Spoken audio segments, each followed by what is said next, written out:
Ce programme vous est offert par Orange.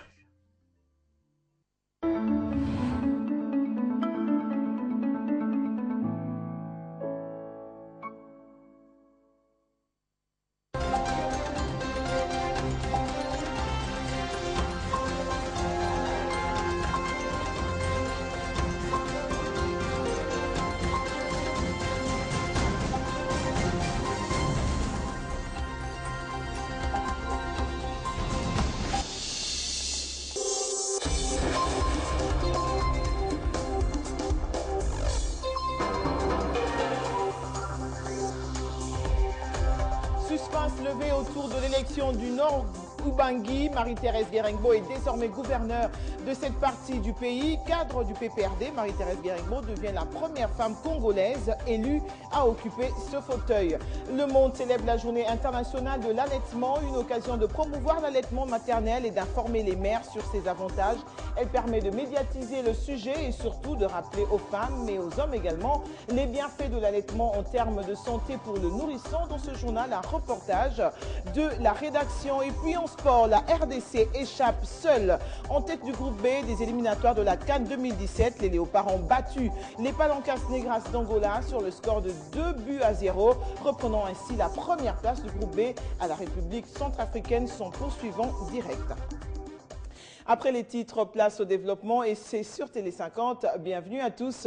Journée porte ouverte à la Chambre basse du Parlement. Les étudiantes et élèves des plusieurs institutions de la capitale ont visité ce mardi le siège du Parlement congolais. À l'occasion, des explications ont été fournies à ces futurs députés sur le fonctionnement de cette Chambre législative.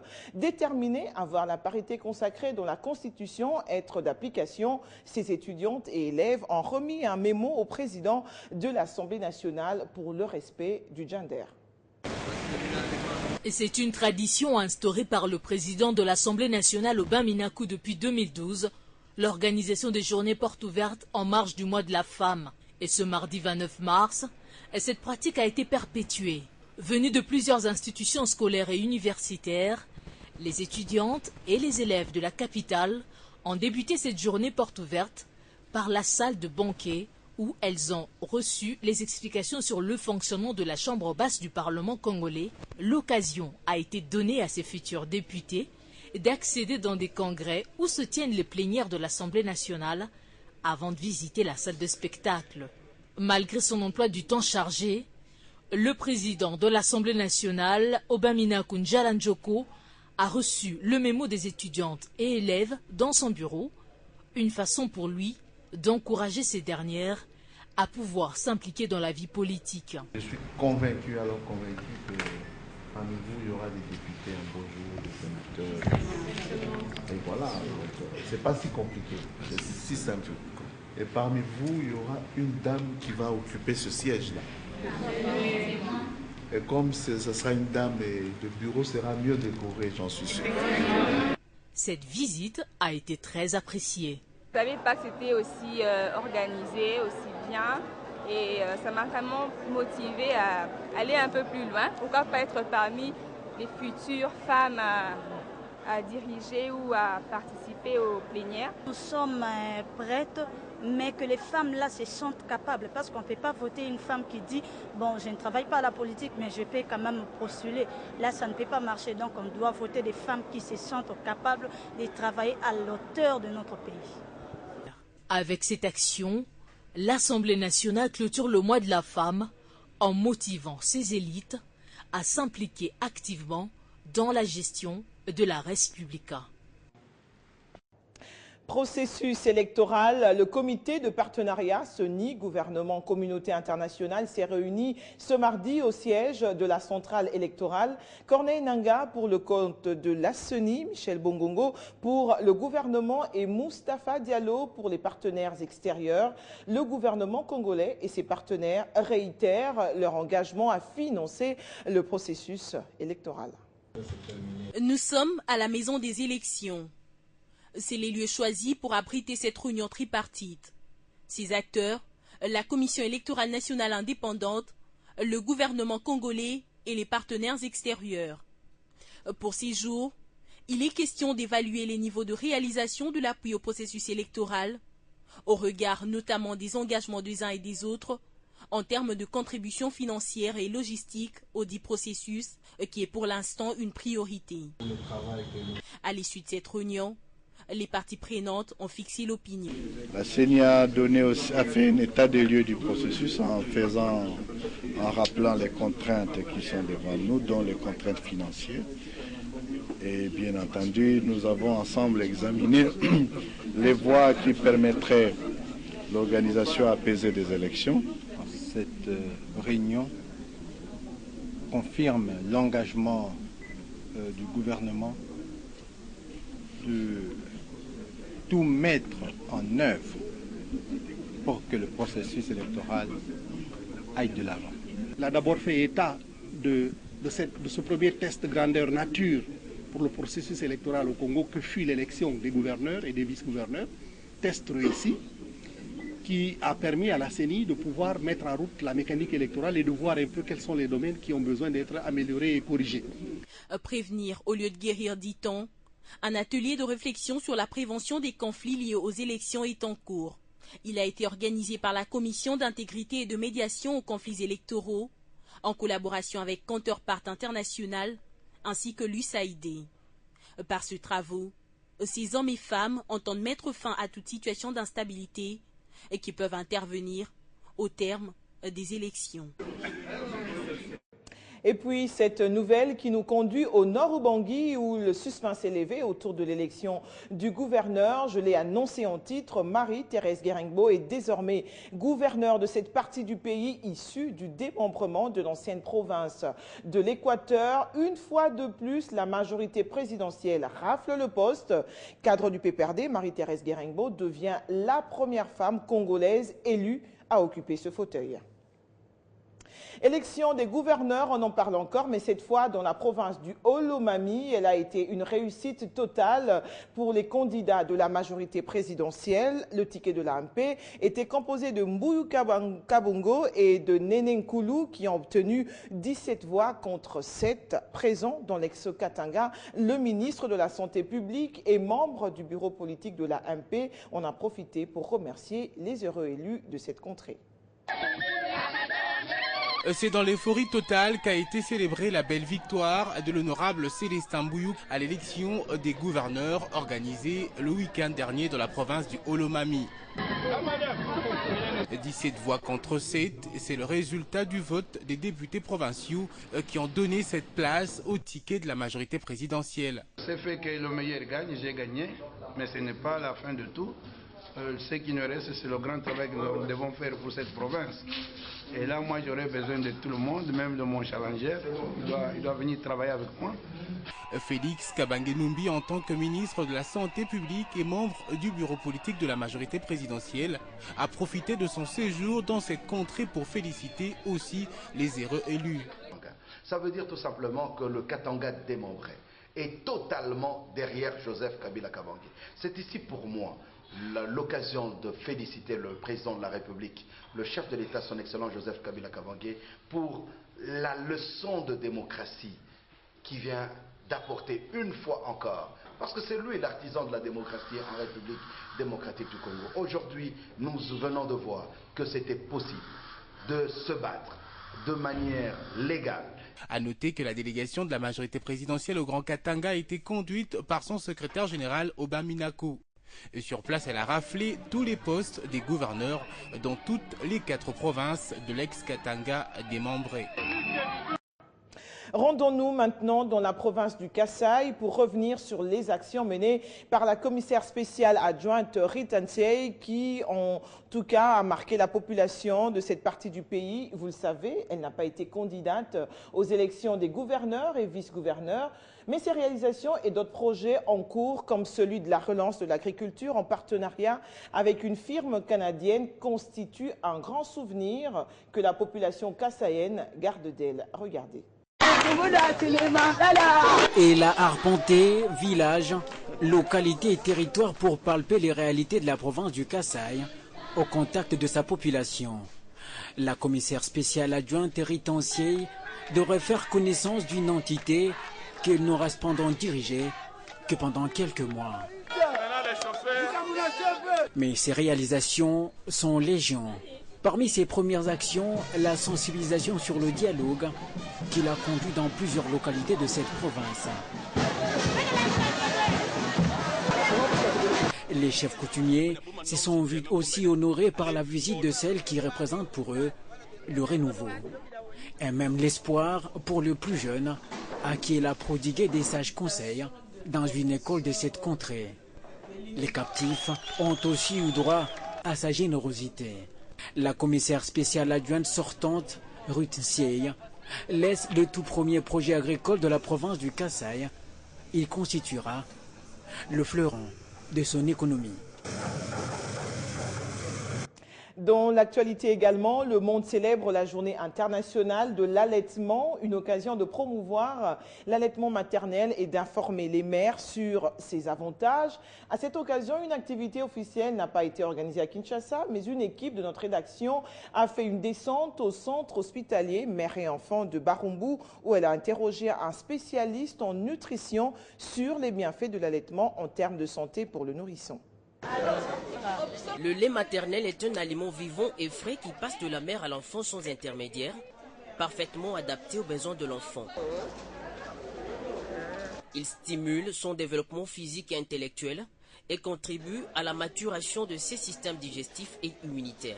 Selon Pierre Kayembe, nutritionniste à l'hôpital Mère et Enfants de Barumbu, l'allaitement maternel a également plusieurs bénéfices pour la mère et la communauté. La maman, le lait maternel protège la maman à ne pas tomber enceinte brusquement au moment où elle est en train d'allaiter. Parce qu'il y a des hormones qui communiquent que la femme est en train d'allaiter, donc la femme ne peut pas être grosse rapidement. Dans la communauté, on ne fait pas de dépenses le moment où on est en train d'allaiter l'enfant avec le sein de la maman. Parce que la maman, elle ne peut pas acheter le lait maternel, les boîtes de lait. La maman, elle ne peut pas acheter des braises pour préparer, pour faire ça. Donc, la famille ne peut pas faire des dépenses inutilement. La communauté aussi, ou le pays, si l'enfant est en bonne santé, ça c'est le résultat du pays. Ça va créer le développement dans un pays. Ça va pousser le pays à avancer parce qu'on ne dépense pas, on ne fait pas de dépenses inutiles.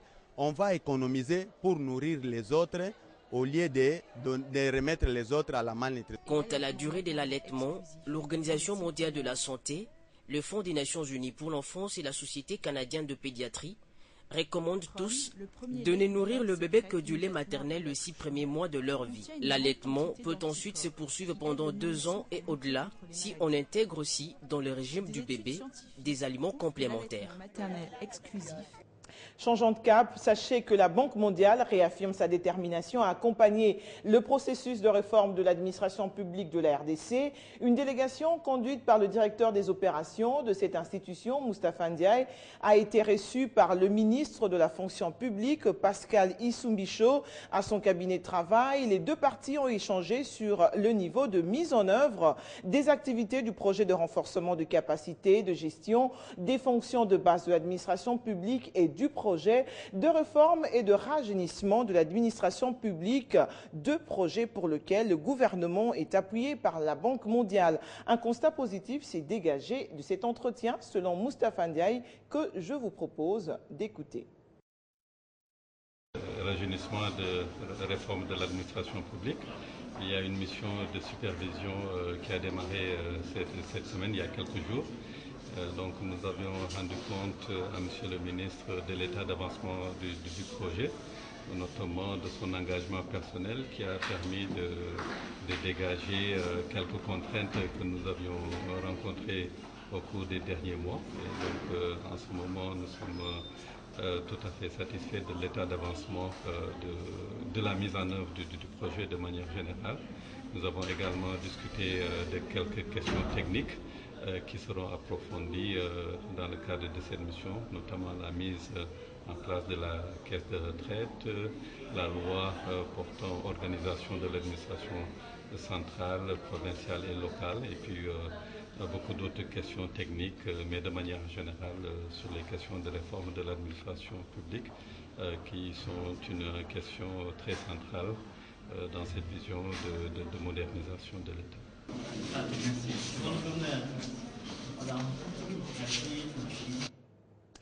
Pendant ce temps, la police nationale congolaise poursuit sa mission de protéger les civils et leurs biens. Elle reste donc apolitique et doit éviter tout contact avec les hommes politiques, les ambassadeurs et corps diplomatiques. Le commissaire provincial de la police ville de Kinshasa l'a dit à ses agents dans une parade tenue ce mardi au stade des Martyrs, question d'éviter toute distraction. Le stade de Martyrs et les lieux choisis par le commandant de la ville-province de Kinshasa, le général Célestin Kanyama, pour parler à ses troupes. Et comme d'habitude, tout commence par une exhortation divine. C'est le pasteur Théodore Mougalou qui anime cette partie. Vient le moment d'échange avec les agents et cadres de la police sous son commandement. Célestin Kanyama commence par encourager les agents qui se sont distingués par la qualité du travail abattu ces 3 premiers mois, un travail qui n'a pas tardé à donner ses fruits. Vient les renforcements des mesures sur l'incarnation de l'autorité de l'État et l'apolitisme de la police, promettant des sanctions sévères à tout agent récalcitrant. Nous ne pouvons pas être en contact avec les hommes politiques. Nous ne sommes pas des politiciens.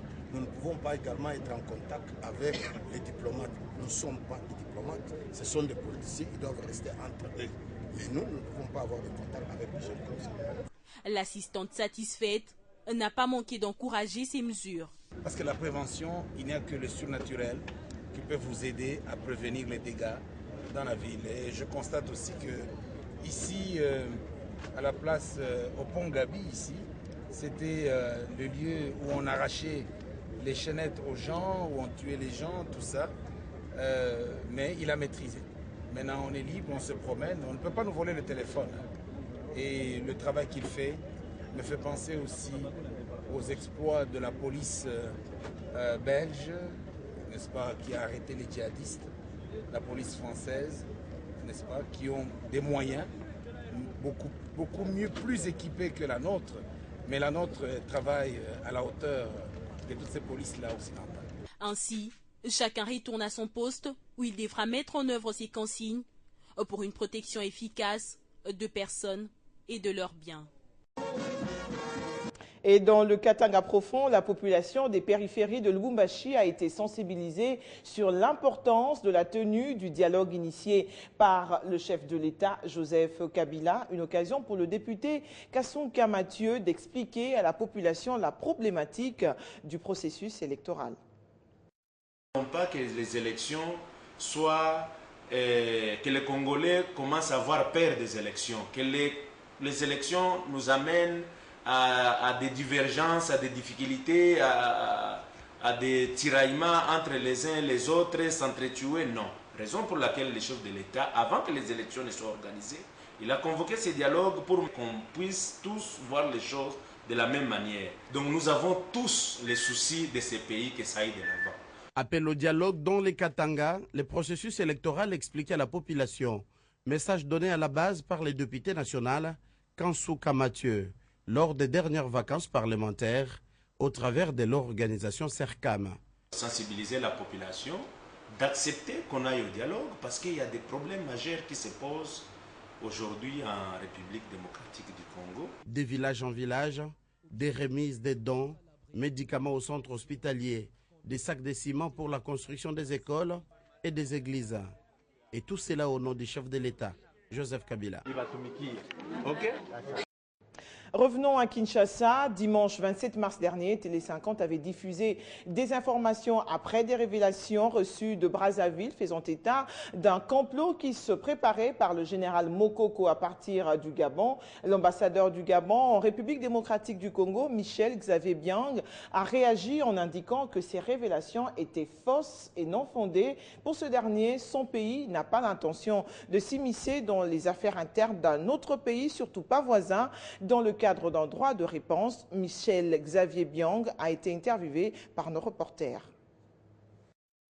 Nous avons pris connaissance des allégations diffusées en boucle sur vos antennes le 27 mars dernier, faisant état de l'implication du Gabon dans un complot contre un pays voisin. Vous imaginez, ces allégations sont très graves.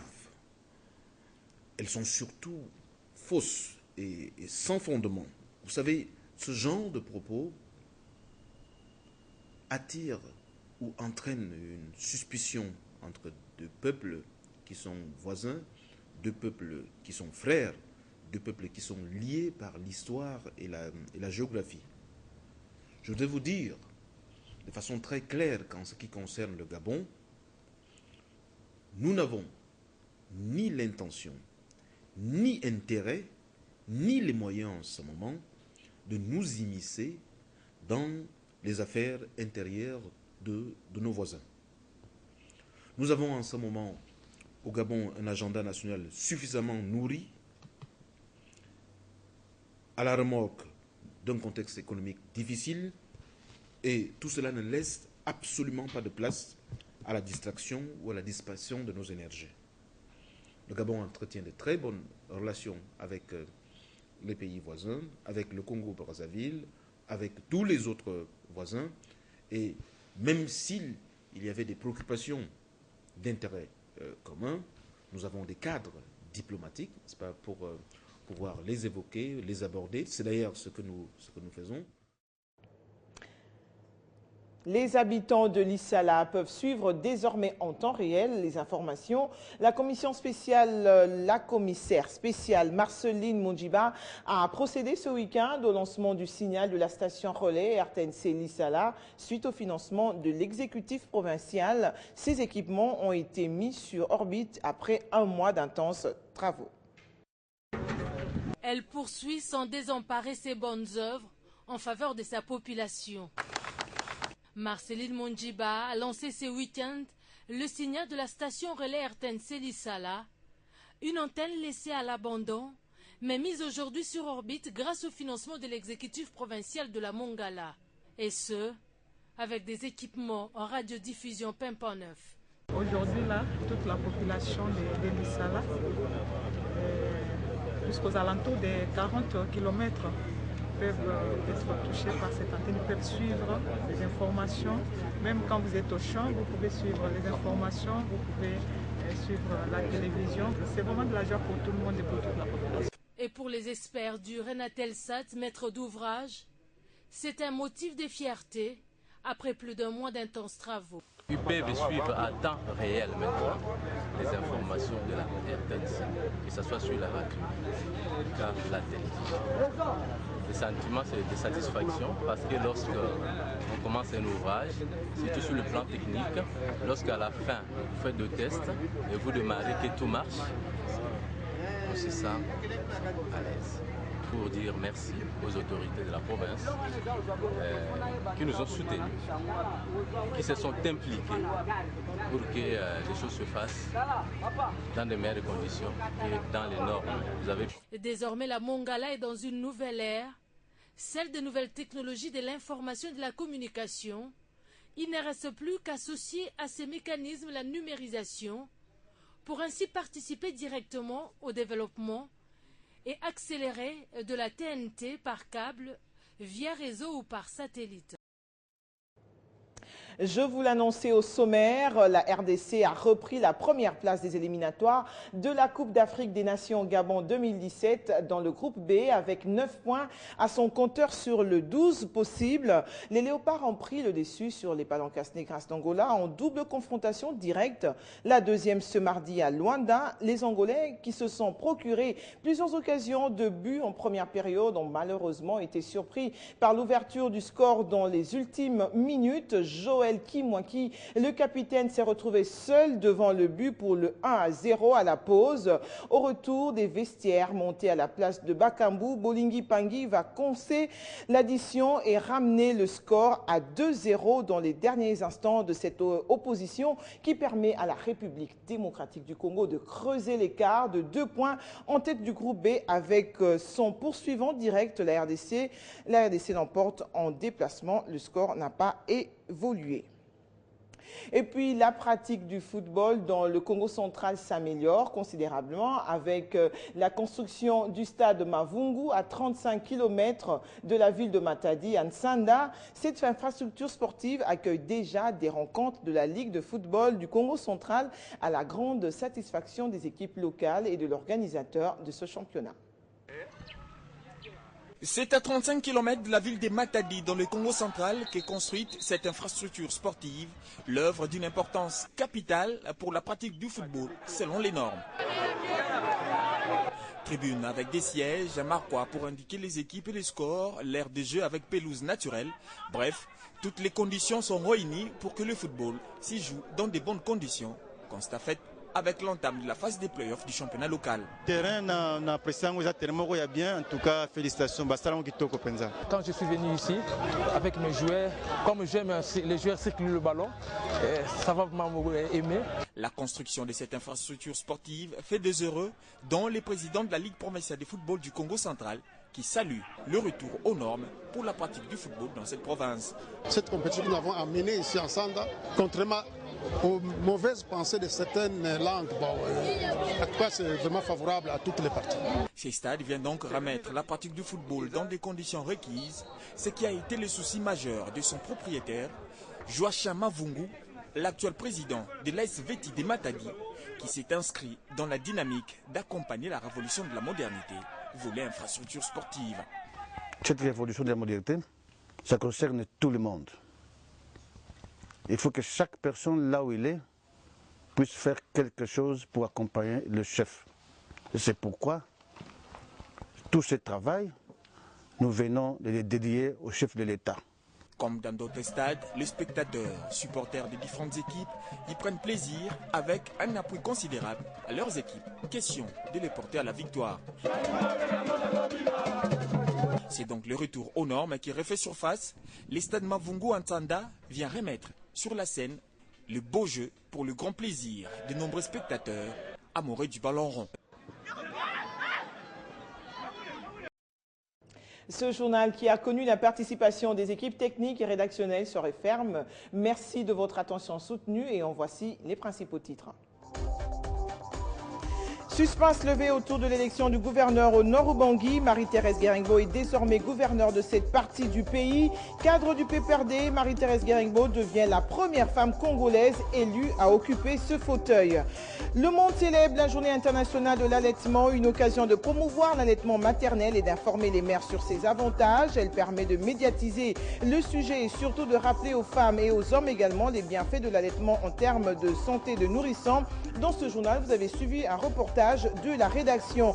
Et puis en sport, la RDC échappe seule en tête du groupe B des éliminatoires de la CAN 2017. Les Léopards ont battu les Palancas Negras d'Angola sur le score de 2-0, reprenant ainsi la première place du groupe B face à la République centrafricaine sans poursuivant direct. Dans un instant, le rendez-vous avec les journaux.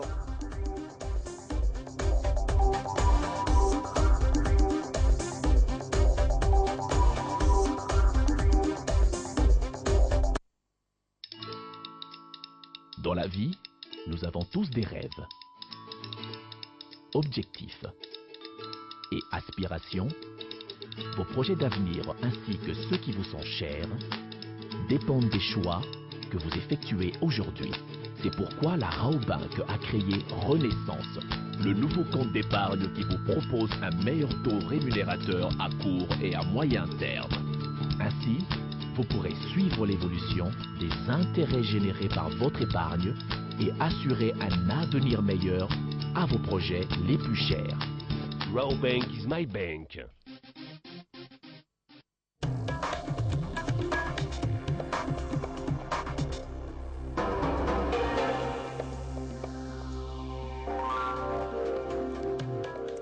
Charlotte Ibouaba nous a rejoint sur ce plateau pour la lecture transversale des journaux. Bonsoir Charlotte. Bonsoir Jolie. À la une de votre revue de presse, la belle leçon de la démocratie. Et oui, les élections des gouverneurs et vice-gouverneurs de nouvelles provinces de la RDC se sont globalement bien déroulées sans incident majeur. Et c'est ce qu'indique la lettre pastorale du vrai modérateur. On peut donc dire que les nouveaux dirigeants de la centrale électorale ont parfaitement réussi leur entrée en la matière.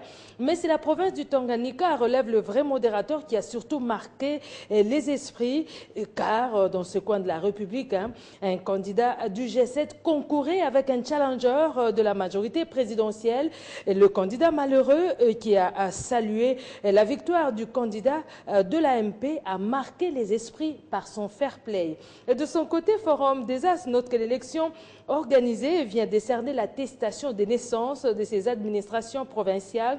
Désormais, l'opinion nationale a son regard tourné vers les différentes cours d'appel qui a la qualité de publier les résultats définitifs du dit scrutin.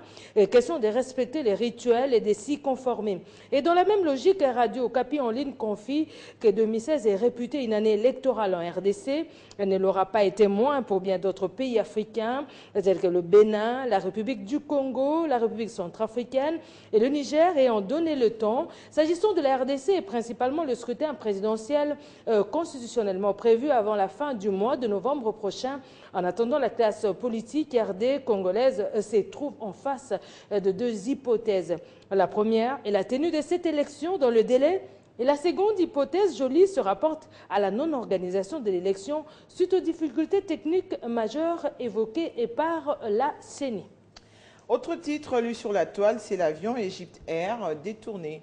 Et l'homme s'est rendu en sortant sur la passerelle de l'avion, les mains en l'air, note Sudinfo. Il s'est ensuite dirigé vers deux policiers sur le tarmac qui l'ont étendu plutôt au sol et l'ont fouillé avant de l'emmener dans un bâtiment de l'aéroport. Aussi de poursuivre que le preneur d'otages a libéré progressivement les passagers, n'en retenant finalement plus que 7 qui ont réussi à quitter l'appareil avant sa reddition. Abordant le même sujet, la revue Marianne.net renseigne que les motivations de l'homme qui a affirmé porter une ceinture d'explosifs sont apparues confuses et le président chypriote a affirmé que son acte n'était pas lié au terrorisme. Le pirate de l'air a demandé à voir son ancienne épouse chypriote. Son ex-compagne est arrivée à l'aéroport. Le couple Joly aurait eu des enfants ensemble, selon elle. Elle a ajouté que le pirate de l'air a remis une lettre en arabe à la police. Sans doute, le contenu sera connu incessamment. Et à Libération de souligner que l'aéroport de l'Arkana a déjà été le théâtre de détournements d'avions. Le dernier revendiqué par les talibans avait fait plus de 70 morts. Heureusement, pour cette fois, il n'y a pas eu de mort, seulement de la pression et du traumatisme, et même quelques jours de prison peut-être pour le preneur d'otages. Et grec, égyptien, la vraie identité du preneur d'otages de l'avion d'Egypt Air n'est pas encore connue, mais selon certains médias grecs, Joly, il serait un professeur d'université en plein chagrin d'amour. Très étonnant. Amour, ça touche tout le monde là. Ah oui. Merci Charlotte Iwaba pour cette sélection. Je vous en prie, je l'ai dit au cœur. Merci à vous également de nous avoir suivis. L'actualité reste en continu sur votre chaîne, sur la 96.2 MHz et sur son site internet www.tele50.com. Bonsoir chez vous.